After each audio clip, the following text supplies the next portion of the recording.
What up guys, Goes in here for AnimeUproar, and today I want to try something new. I truly believe that anime, along with other forms of art, can teach us important life lessons that can help us live better lives. So for this video, I'll go over 10 life lessons from Attack on Titan. If you like the idea of this series, then leave a like and I'll do the same for other anime as well. Now, I'm not necessarily saying that I didn't know any of these lessons or truths before watching Attack on Titan, I probably did, but the beauty of good art is that it can knock us out of our autopilot day-to-day existence and remind us about what's really important. Even if we know certain things logically, we forget and require regular reminders to put us back on the right track. These reminders can come in many forms, like through anime or even through this YouTube video, that's the hope anyway. If you are interested in self-development and in the idea of becoming the best version of yourself, definitely check out the podcast episodes on our other YouTube channel, Project Uproar, where we talk about different ways we've improved our lives every week.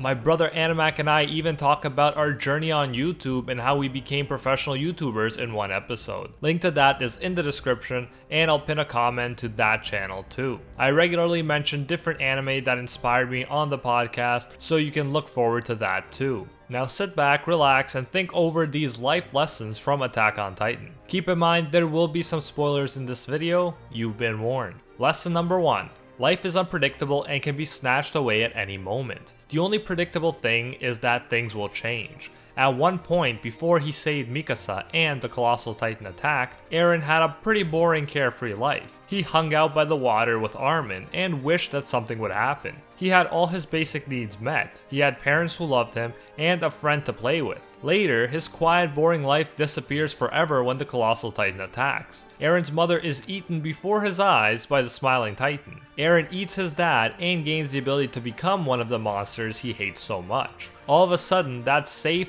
boring world that he took for granted before starts to seem pretty idyllic. Just like they did for Eren, things can change at any moment. Perhaps no one's going to get eaten by titans, but there are illnesses, car accidents, natural disasters, and so on in the real world that can affect us or the ones we love. We should keep in mind that things can change at any moment. Don't take what you have today for granted because it could be gone tomorrow. Be grateful, keep in mind your own mortality and the mortality of those you love, and that will help you keep things in perspective. If you knew you had a month to live, would you stress out over that exam or essay? The Stoic philosopher Seneca wrote, "Let us prepare our minds as if we'd come to the very end of life. Let us postpone nothing." We should live life like this too. Start putting into practice that dream you've always been postponing. Start spending quality time with your parents because they won't be around forever, and neither will you. The Titans are at the gates. You're getting closer to death with each passing second. Make each today count.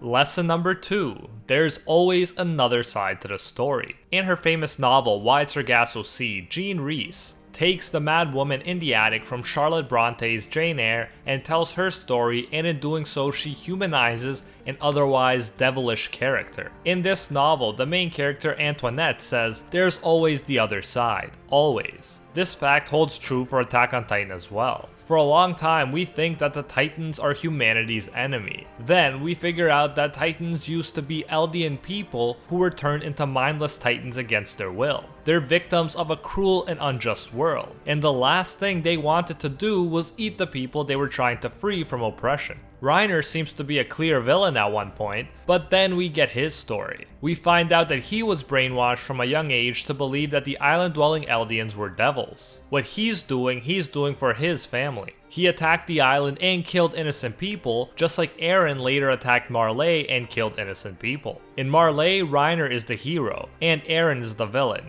even though they're both just humans doing what they think is right. There are countless other examples, but you get the point. Even if someone appears to be a clear villain, he is a hero to someone, maybe to himself, to his family, or to his nation. It all depends on how you look at the situation. This applies to our own world as well. When countries are at war, people from one side tend to demonize the other side and vice versa. Even on a micro level, if you think someone is being a jerk to you, remember that you don't know what he or she is going through. Often we spread negativity when we're in a negative place ourselves. Feel pity for people who are always negative and insulting, and don't take it personally because it's not about you, it's about them. Lesson number 3. History is constructed. There's an especially illuminating quote from George Orwell's dystopian novel 1984. It goes like this: "Those who control the present control the past, and those who control the past control the future." In other words, history is written by the victors. We see this process at work in Attack on Titan. The nation of Marley rewrote history after they won the Great Titan War, so that the Eldians were portrayed as devils while the Marleyans were portrayed as great and merciful. Similarly, in the walls,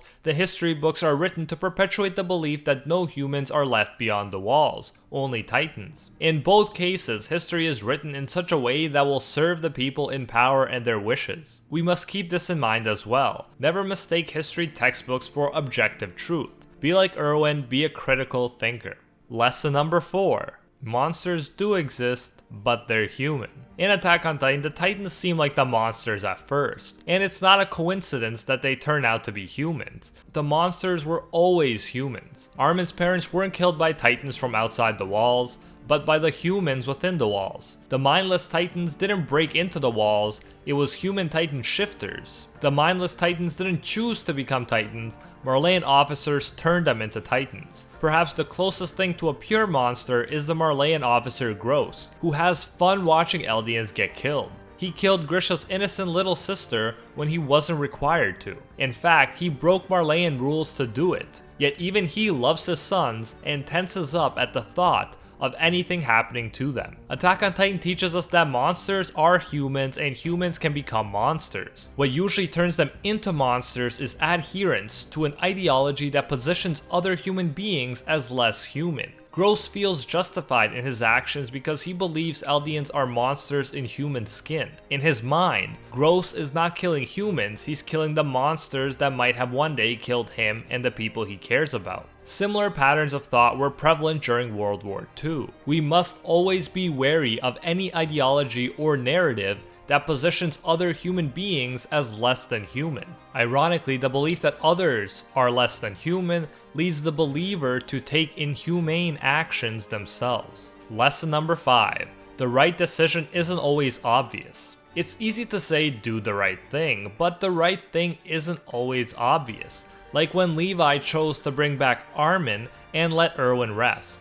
Eren wanted that, while Hanji would have chosen to bring back Erwin. We'll often be in situations like that where the answer is not clear. Levi tells Eren at one point, no one ever knows how it will turn out, so choose for yourself whichever decision you will regret the least. Since we don't know how things will turn out, we have to make what we believe is the best decision in the moment, and maybe it will be the wrong decision, but hopefully we can learn from it and do better in the future. Lesson number 6. Everyone loses in a war. On paper, you will likely have the winner of a war and the loser of a war. However, the truth is, all sides suffer. In Attack on Titan, Eren lost his mother when Marley attacked his hometown. Similarly, Gabby lost her friends Udo and Zofia when Eren attacked Marley. No matter who wins this war, Eren will never get his mother back and Gabby will never get her friends back. Sometimes war is a necessary evil, but we should never forget that everyone loses in a war.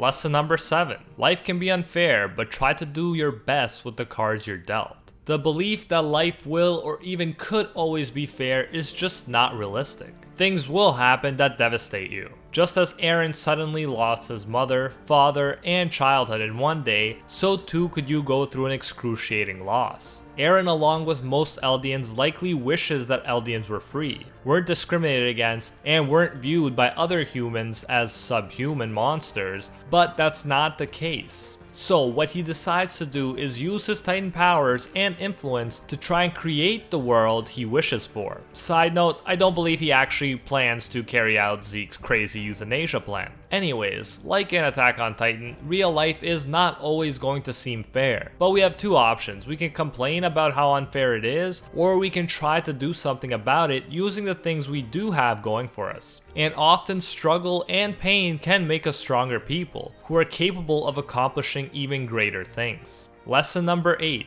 The importance of not giving up even when things seem hopeless. There were many times in Attack on Titan when things seemed hopeless. Many people thought that there was no use for a Survey Corps. The Titans seemed to pose too much of a threat, and it seemed like they could never be defeated by people. For a long time, the Survey Corps just lost men and then lost territory to the Titans. They could have just given up. But as the saying goes, nothing ventured, nothing gained. If you hope to change things, you have to take action and keep trying without giving up, no matter how impossible your goals seem at the moment. Eventually, the Survey Corps is rewarded for their continued effort. They managed to take back Wall Maria and Shiganshina district. They managed to kill most of the Titans on the island that threatened their existence, and then they managed to make connections with people from the outside world who can help them advance their military technology, in the hopes that they won't just be sitting ducks when the rest of the world comes to destroy them. Thanks to the continuous efforts of the men and women of the Survey Corps, the Eldians on the island have a chance to survive and even thrive. However, if they gave up, it would have been impossible for them to fight Titans or the world. Levi, along with other skilled fighters, would have never got his hands on vertical maneuvering gear if the Survey Corps disbanded, which would mean that any invading Marleyan Titan shifters would have had an easy time conquering humanity within the walls. Of course, the Survey Corps is not out of the Titan Forest yet, but they never would have accomplished so much